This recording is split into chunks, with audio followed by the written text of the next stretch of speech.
Hari ini saya beri tema dengan anugerah dan tanggung jawab. Satu hal penting, saudaraku, yang harus dipahami oleh setiap kita sebagai orang percaya, yaitu oleh karena keselamatan yang kita peroleh itu melalui anugerah, bukan karena perbuatan baik. Bukan berarti bahwa hukum tidak lagi memiliki arti dan fungsi. Nanti saya akan jelaskan hukum itu apa. Nanti saya akan jelaskan, saudaraku. Hukum itu menjadi landasan untuk mengadili perbuatan manusia. Kemarin hari Minggu saya berbicara tentang kenaifan orang Kristen yang berkata hanya orang Kristen yang akan masuk dalam kerajaan Allah. Maaf, yang akan masuk dalam dunia yang akan datang. Tetapi hari Minggu kemarin saya berbicara jelas bahwa setiap manusia memiliki voucher keselamatan, baik itu orang yang mendengar Injil, baik itu orang yang menolak Injil, baik itu orang yang tidak mendengar Injil. Semua orang menerima voucher keselamatan dari penebusan yang Yesus Kristus berikan kepada semua umat. Itulah sebabnya kita layak memanggil Dia sebagai Allah yang maha adil, Elohim Yahweh itu. Allah yang maha agung, yang tidak membeda-bedakan, bahkan tidak menciptakan sekelompok manusia untuk dijerumuskan dan dikorbankan masuk dalam api neraka. Kalau sudah sampai di titik itu, saudaraku, kita mulai mengerti bahwa kenapa Yesus harus mati di atas kayu salib. Itu ada dasarnya. Dasar dari kematian Yesus Kristus adalah, tujuannya adalah, salah satunya adalah untuk kita suatu hari nanti memperoleh pengadilan di tahta Allah. Hukum ini pun juga menjadi landasan untuk mengadili perbuatan manusia. Hidupmu dan hidupku akan diadili untuk membuktikan, saudaraku, apakah seseorang itu memiliki iman atau tidak. Karena iman itu bukanlah sesuatu yang abstrak. Iman itu haruslah dibuktikan dengan perbuatan. Saya ulang sekali lagi, saudaraku. Iman bukanlah sesuatu yang abstrak, tetapi iman harus dibuktikan dengan perbuatan. Dalam hal ini, perbuatan menurut hukum yang Allah berikan. Jelas ya? Jelas ya? Saya ulang sekali lagi biar nggak bingung. Iman bukan sesuatu yang abstrak, saudaraku. Iman harus dibuktikan dengan perbuatan. Dan perbuatan itu adalah perbuatan yang menurut hukum yang Allah berikan. Dan apa itu hukum itu? Dekalog, saudaraku. 10 perintah Allah. Saya ulang sekali lagi. Hukum yang saya maksud, yang saya dari awal saya menyampaikan ini adalah 10 perintah Allah. Kalau dalam bahasa lainnya disebut dengan dekalog. Dekalog itu, 10 perintah Allah itu memancarkan the holiness of God, kesucian Allah. 10 perintah Allah itu menunjukkan leveling atau ukuran keberkenanan Allah itu sendiri. Anda dengarkan baik-baik ya. Ini agak rumit memang. Pelan-pelan, saya akan bicara pelan-pelan. Kalau saya berbicara tentang 10 perintah Allah itu memancarkan kesucian Allah, memancarkan leveling atau ukuran dari keberkenanannya, bukan berarti saya mengurangi prinsip aku hidup selamat hari ini karena anugerah Tuhan, only by His grace. Saya tidak mengurangi kalimat itu, saudaraku. Karena saya sudah muak dengan kekristenan hari-hari ini yang tidak pernah kunjung untuk berjuang di dalam hidupnya untuk tampil baik di dalam karakternya. Karena dengan tameng only by His grace. Sekali selamat dong, Pak. Aku kan sudah mengakui Yesus Tuhan dan Juru Selamatku. Aku selamat. Allah yang kita sembah sembah adalah Allah yang dahsyat. Dia menciptakan kau dan saya. Dia memberikan solusi atas apa yang sudah dibuatnya dengan tatanannya yang rapi itu. Hebat loh Tuhan itu. Dia tidak merusak tatanannya. Dia memberikan jalan keluar kepada engkau dan saya. Dengan cara apa? Dia beri anaknya yang tunggal untuk mati, memberikan voucher penebusan kepada engkau dan saya. Betul, karena keselamatan kita mendapat, karena dia kita mendapatkan keselamatan. Tetapi nanti saya akan jelaskan di bawah, saudaraku. Hukum tidak boleh ditiadakan.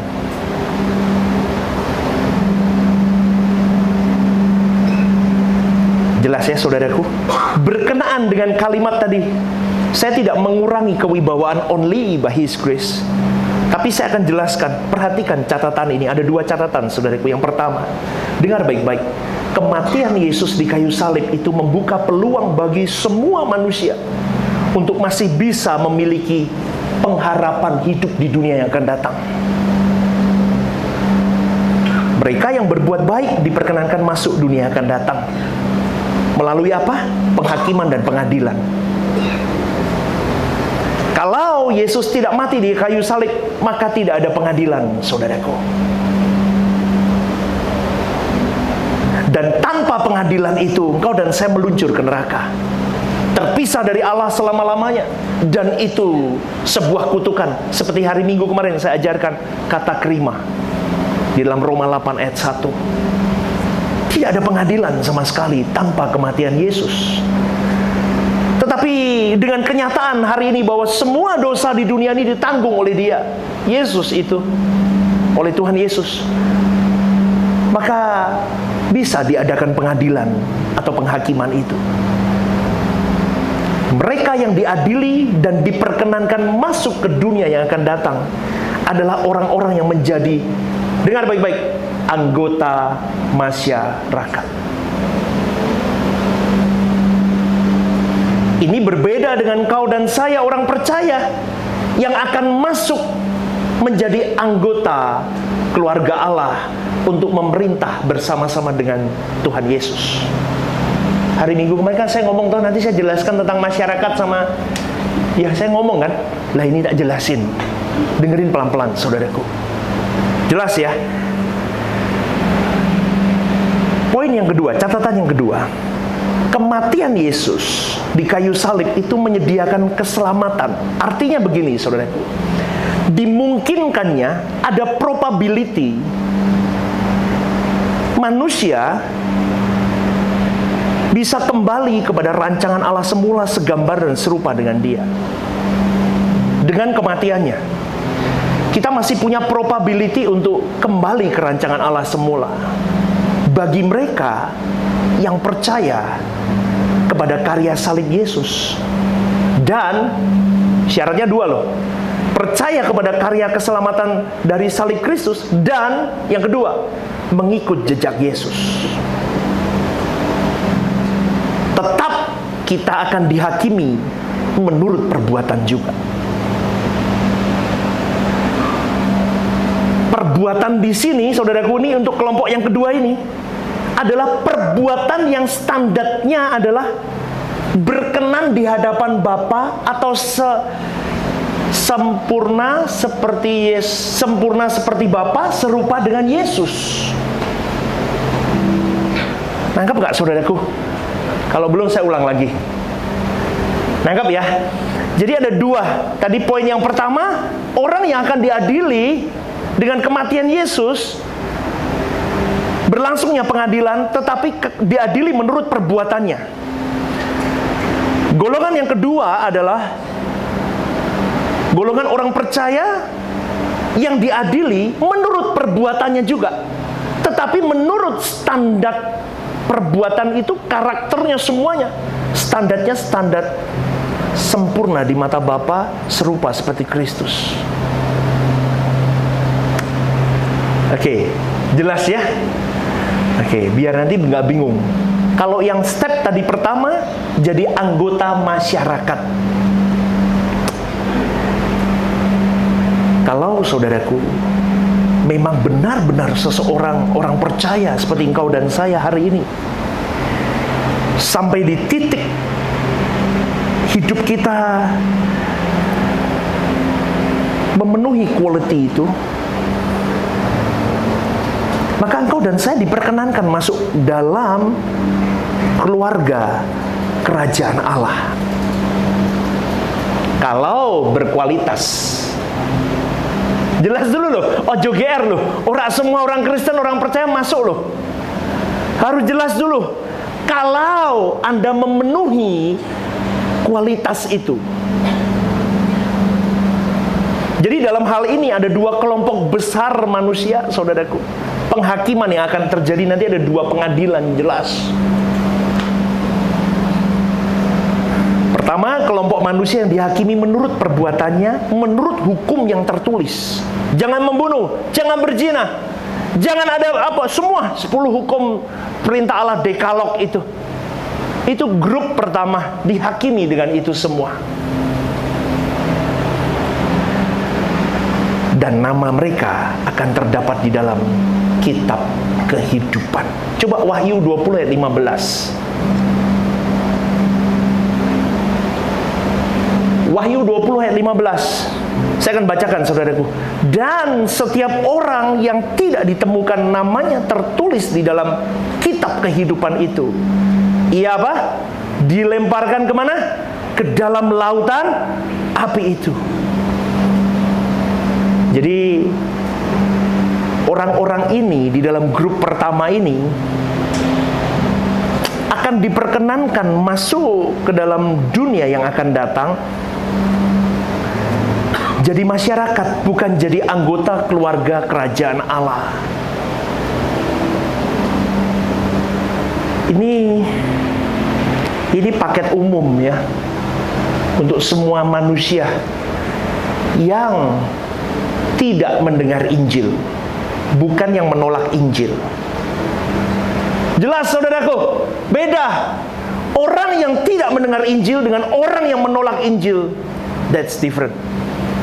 Ini diperuntukkan untuk orang-orang yang tidak mendengar Injil, atau mendengar Injil, Injilnya keliru.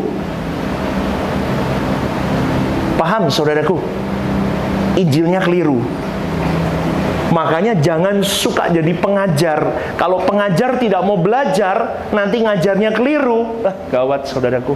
Makanya saya takut sekali. Kalau engkau diberi lebih, kau akan dituntut lebih.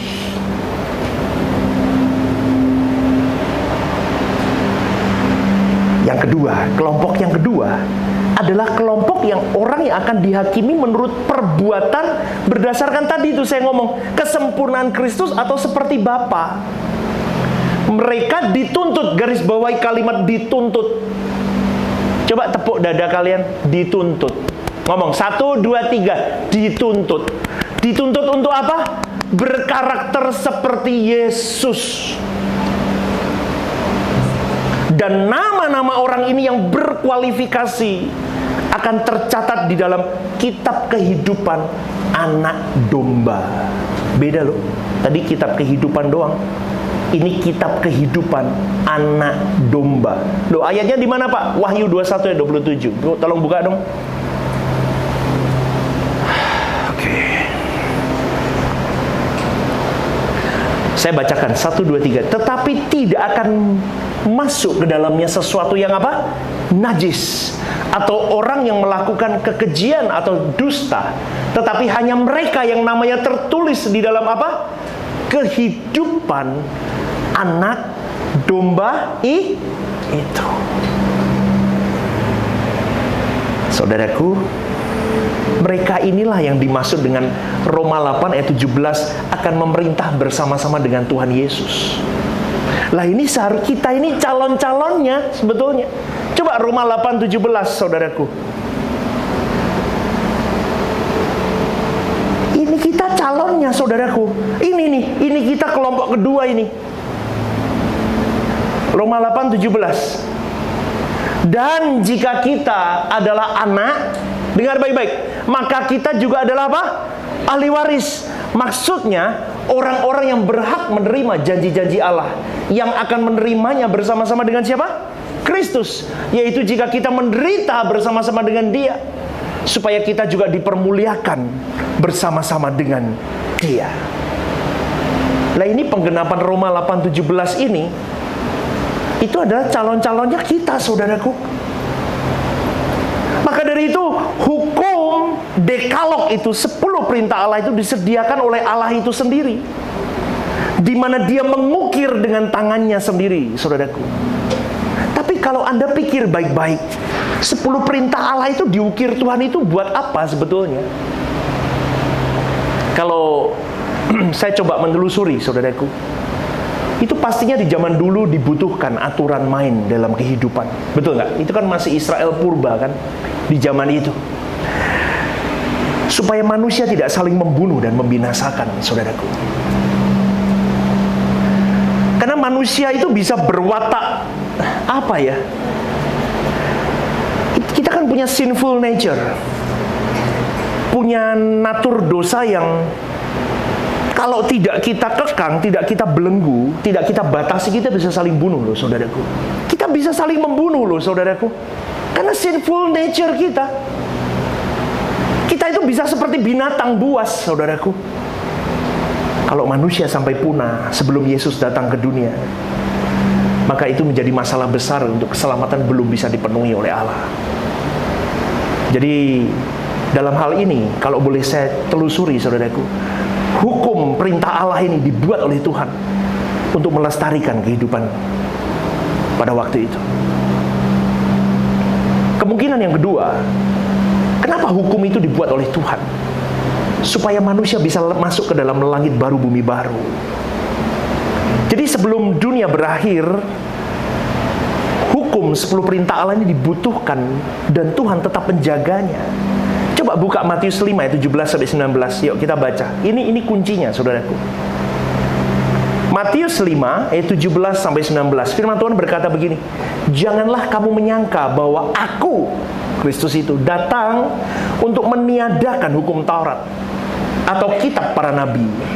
Aku datang bukan untuk meniadakannya, melainkan untuk apa? Menggenapinya. Next.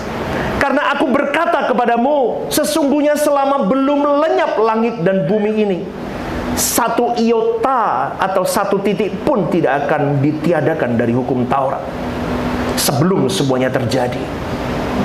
Next. Karena itu siapa yang meniadakan salah satu perintah hukum Taurat sekalipun yang paling kecil dan mengajarkannya sedemikian kepada orang lain, ia akan menduduki tempat yang paling rendah di dalam kerajaan surga. Tetapi siapa yang melakukan dan mengajarkan segala perintah-perintah hukum Taurat, ia akan menduduki tempat yang tinggi di dalam kerajaan surga. Berarti Yesus datang bukan untuk meniadakan, tapi untuk menggenapi, saudaraku.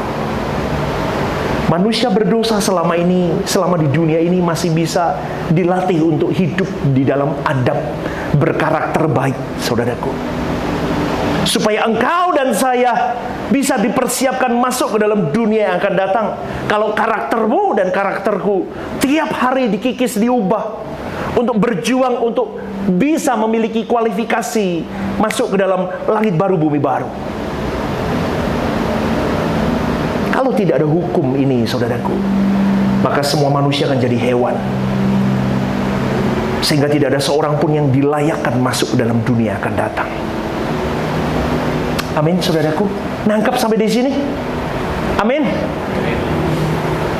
Amin. Kok kayak tak dongengin malah ya? Kayak didongengin, asik gitu ya. Ya, nggak apa-apa. Kalian harus belajar tentang keselamatan, saudaraku. Supaya Anda kalau sudah mengerti keselamatan dengan jelas hari ini, hari Minggu kemarin sudah jelas toh. Berarti kualifikasiku beda. Jangan lihat orang dunia. Orang dunia harus lihat Anda. Kualitasmu jauh dari orang dunia. Kalau sudah tahu tentang keselamatan begini jelas, gamblang di depan matamu, gak berani hidup sembarangan lagi.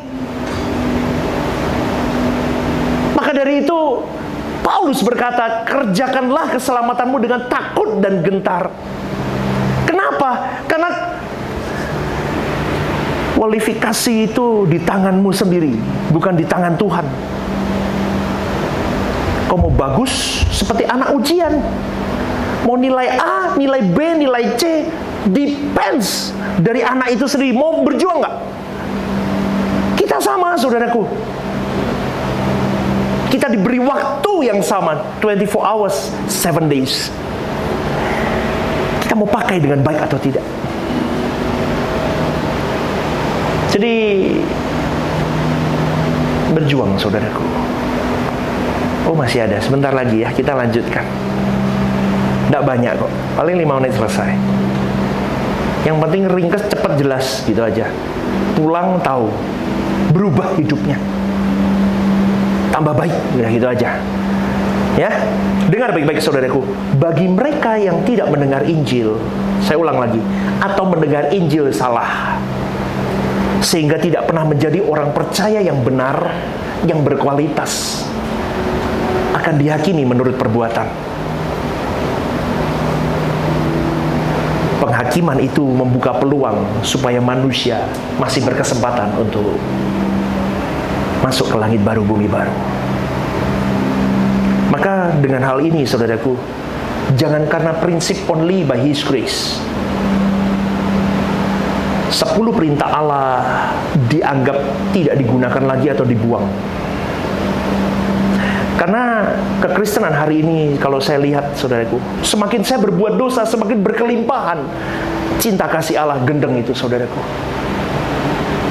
Itu semakin melecehkan Dia, semakin melecehkan pengorbanan Yesus. Kalau Anda lakukan dosa dan Anda umbar dosa itu, semakin gila. Maka dari itu, orang yang terlalu ekstrim atau tidak memandang secara proporsional pengertian akan only by His grace, itu mengisyaratkan atau merasa bahwa 10 perintah Allah hukum ini merepotkan mereka. Dan orang-orang biasanya yang memandang tidak seimbang tentang hukum dan anugerah keselamatan ini, saudaraku, mereka sedang melecehkan anugerah Tuhan. Seakan-akan kalau saya melakukan hukum itu seakan-akan sikap penolakan terhadap keselamatan yang hanya oleh anugerah Tuhan itu. Seakan-akan ketika saya melakukan hukum 10 perintah Allah itu, saya berjuang di situ juga. Seakan-akan berusaha untuk meraih keselamatan dengan effort saya, dengan perbuatan baik saya. Dan itu sekarang gempar di kekristenan, saudaraku. Jadi, saudaraku, perbuatan baik pun tidak akan pernah menyelamatkan kalau Yesus tidak mati di kayu salib memikul dosa kita. Betul nggak, saudaraku? Amin. Jelas toh, kemarin minggu sudah tak jelasin, ini tak jelasin lagi. Perbuatan baik kita pun tanpa kematian Yesus tidak bisa.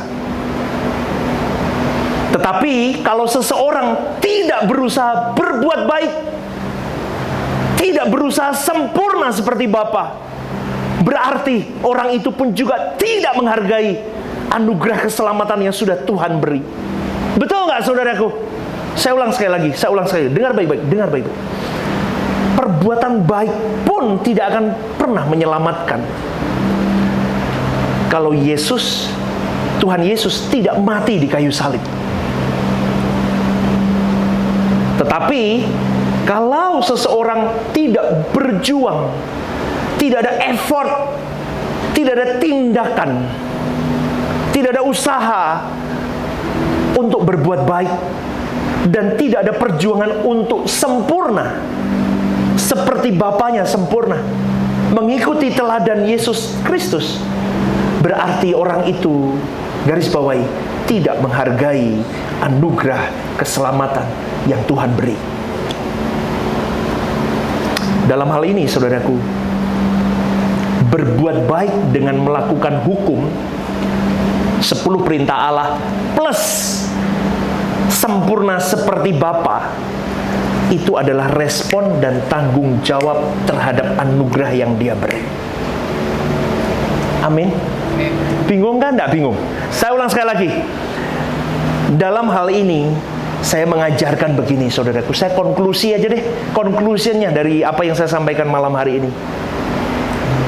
Kita kita berjuang melakukan dekalog itu. Jangan berzina, jangan membunuh, jangan mencuri, jangan ada ilah lain di hadapanmu. Semua kita lakukan. Hormati orang tuamu. Plus, kita mau berjuang sempurna seperti Bapa.